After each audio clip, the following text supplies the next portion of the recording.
Hey guys, welcome back. Today we're going to be talking about the fake first edition base set booster boxes that have come from Belgium. We heard a little bit about this from the Micah Birch phone call. I have some information from a few of the people that got scammed with these. We're going to take a look at who they came from, and hopefully other people out there have a little bit more information that we can go off of. I've seen these floating around a few times, so it would be extremely nice to make everyone as informed as possible so we don't have any other incidents, any, chain of selling fake boxes that people don't realize are fake, or just if someone held on to them for years, they don't have the opportunity to scam somebody else after they got scammed, or maybe they knew it was fake all along and they've been holding on to it. Regardless, keep an eye out for these, and we'll try and fill in the story as much as possible. I'd like to thank Poke right here. We'll see where he comes into the story later on in a police report that we're going to take a look at, as well as we'll see some pictures of the boxes that he provided right here. On the left side, we have the fake first edition base booster box. This was my best guess for what was going to be in the fake Logan Paul case. More information on that to come. This is unrelated, probably mostly, if not entirely, unrelated to that. But stay patient. There will be more on the Logan case. It's just slow moving at this point. There's a lot of components that need to unfold, but it's going to be a little bit more time consuming than the previous videos, which were more investigation on the case itself. But here we have it side by side. On the left, we have the fake case, and I wouldn't be surprised if you search around. Usually fake boxes, this is going to be the box. This one on the left here, as you can see, the color is off on it, amongst other disparities that we'll get into. But this purple looking box here is a dead giveaway that we have a fake. That's one of these Belgian fake boxes. And we'll take a look at who put those together. But side by side, pretty obvious. If you haven't seen or you don't have something for comparison, this could be a little bit difficult to decipher or to recognize based on the other ones. If you don't know what you're looking at, if it's too good to be true, if the price is too good to be true, it probably is. Be careful. Protect yourself, both with payment method and if you don't have the knowledge or resources to be able to pick out the fact that it's fake, make sure that you reach out to somebody that can. Here we have a side-by-side. Again, these are legitimate boxes on the right side, fake box on the left.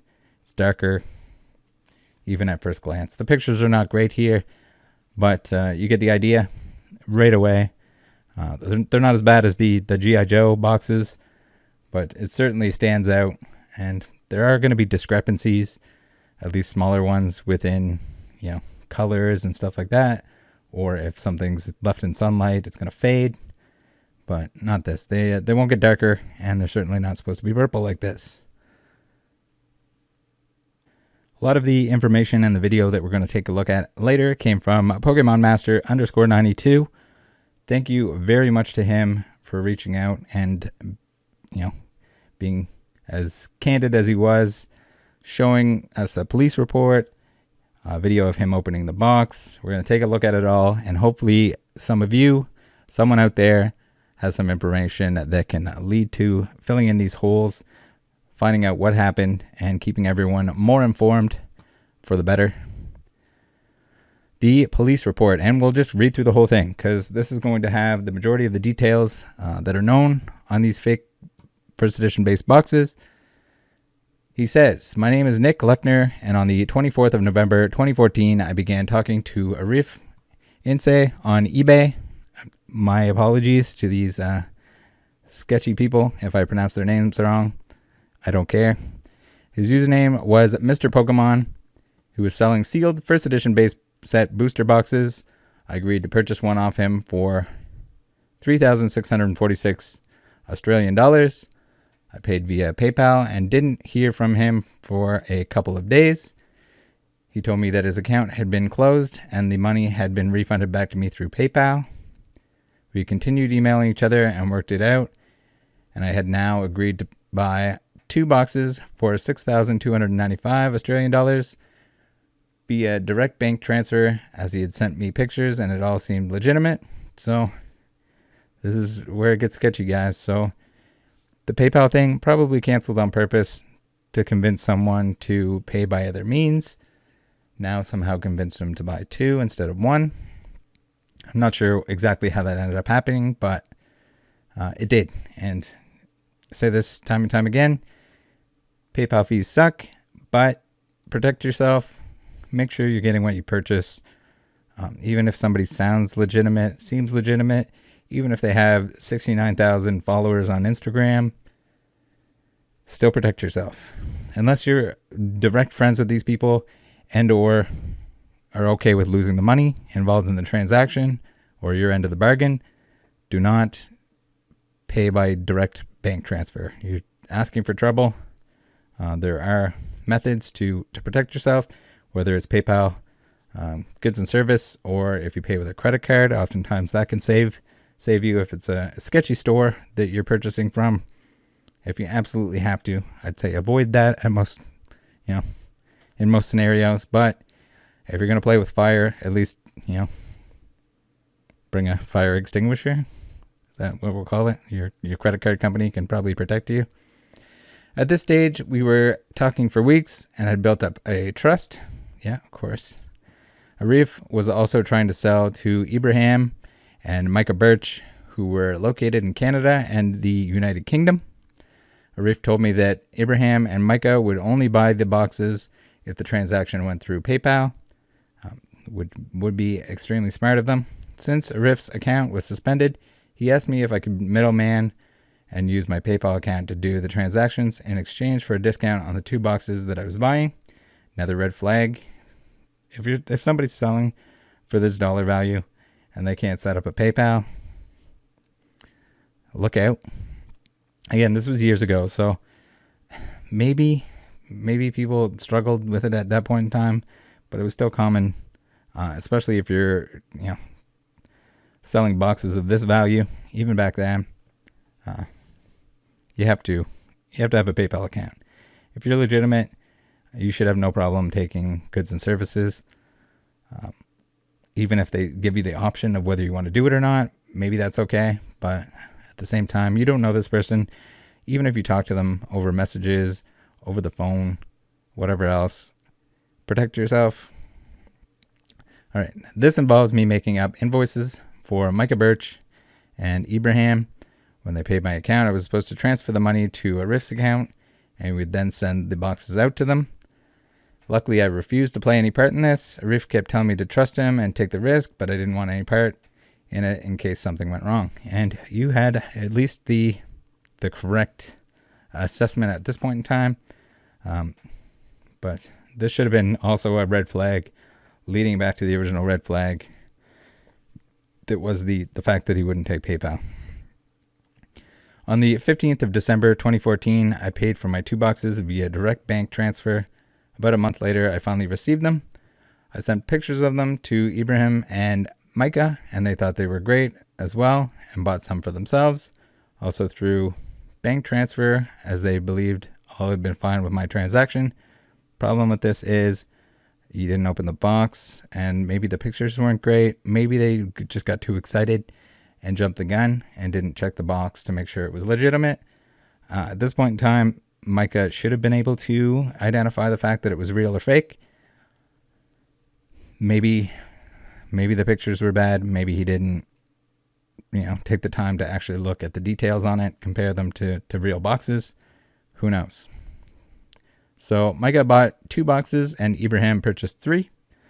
When Micah received his boxes, alarm bells went off because he had already purchased legitimate boxes from other sellers previously. He immediately knew the boxes were fake. These were the reasons he gave. So Micah would have, I guess in person it's a lot easier to tell that these would be fake. But even if it had a side-by-side, like the pictures that we looked at, it probably would have been ideal. So I don't know. It's hard to say here. So the reasons. The color on his boxes are much darker. The printing size is off a bit. The bottom of the box on all of the sealed and opened real WotC booster boxes is not completely white. They have almost a half inch all the way around of the color printing from whatever art is on the side. The top of the box, all WotC boxes have that half circle flap that have small attachments, but they break when you push the flap down. These fake boxes were a complete clean cut. Even the modern boxes, you can see there's a difference in those perforations to allow you to pop it out to make the display. So those are a good place to take a look. If you actually push the flap down a bit, you can see that the pack's inside and also the silver foiling top part of the pack. There is no crimp seal. First edition base set English cards were only made in the US, and every single real pack in the world has a crimp seal. The plastic wrap, if you look at the 3 sides that are heat sealed, there's excess plastic sticking out about 1/4 inch. All my sealed WotC booster boxes, or maybe meant booster packs, the heat seal part of the plastic doesn't stick out other than what's melted. I began looking at other boxes on eBay and found him to be 100% correct. Micah then opened up one of the boxes to be sure that they were fake and our concerns were proven. He sent me pictures of what he found. The packs had all been opened and sticky taped back together with worthless cards inside, as you can see from the picture. So here's a picture of Micah's box, which we'll see is slightly different from the one that Nick opens in the video that we'll include at the end here. We were all very upset at this stage, as between us he had taken over 20,000 Australian dollars between us. We contacted him, and first he said they were not fake. I've had contact with a fellow card buyer on eBay, and he said the same thing happened to him a long time ago, and he never got his money back. So Arif definitely knows they were fake. Another buyer also purchased a box from him. His name was Scott Wright, who we saw in the beginning here. He bought a box but did not pay until it arrived to him. He also knew it was fake when it arrived. He contacted Arif and told him he will not return the box until he refunds myself, Micah, and Ibrahim.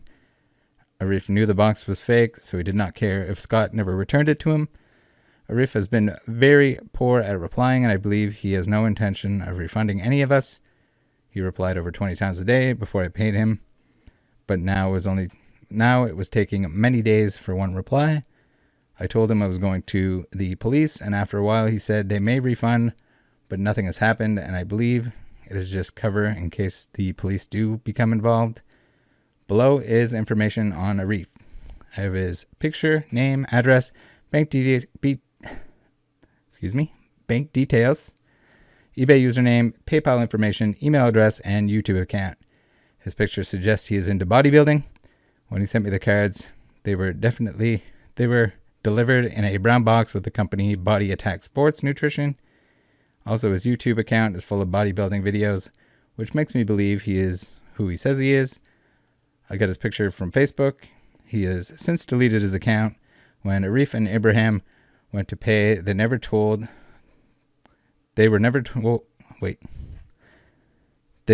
by Arif to pay into a different account for tax purposes or something like that. They were told this account holder is a good friend of Arif's. His name is Raffaello Politi, and his bank details are below. His Facebook account shows he is into bodybuilding and lives in the same area as Arif. I'm not sure what role he played in this scam. Gym bros, always gonna scam. They're gonna flex their fake boxes and they're gonna flex their muscles. So here we go. We have the Body Attack Sports Nutrition on the box. Whether or not this was something that they just reused because they were taking sups. They got their shaker cups, cheersing each other as they were scamming people. YouTube name, Mr. Zio2011. PayPal email address and name, Mr. Pokemon 2014 at hotmail.com. And Arif Inse. eBay username, Mr. Pokemon. So let's take a look at that stuff. So here we have our pictures of Arif, probably no longer online, at least on Facebook or wherever else he would have posted these. Here's Raffaello. No, that is not Collectibles Guru with hair on the right side there. This is a different guy, I think. hard to tell if he has a pinky ring. Here's the YouTube account. So we see here, Bust Ya Balls, user Mr. Zio 2011. When we enter that in, joined September 14th, 2011. I guess that kind of makes sense for the Mr. Zio 2011 account name. Then, if we go into his favorites, we'll see that he's definitely still using the YouTube account because it was last updated on November 23rd, 2021 with his playlists here, which seem to be very bodybuildy. We got Busta Rhymes, which is pretty cool. I guess he listens to Busta Rhymes while he's gymming.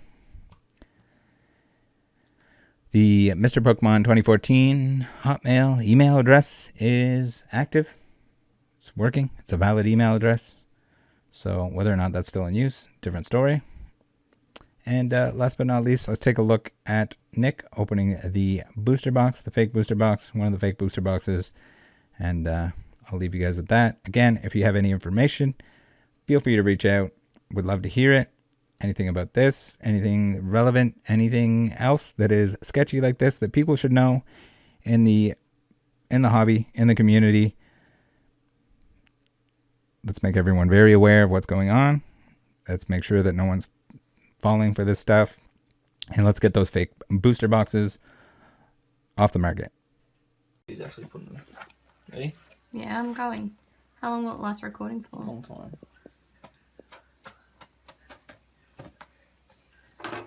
What is even the drawings on the outside don't look, or do they normally look like that? I don't know.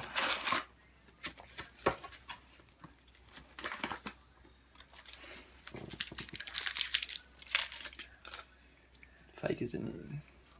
Oh my gosh. Yeah, they're all been open. And sticky tape together. See that? What a wanker.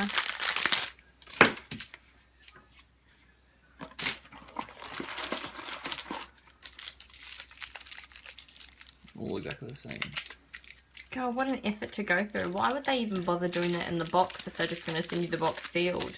I have no idea. I've gone through so much effort to make it real. Even the packs are fake. That's not...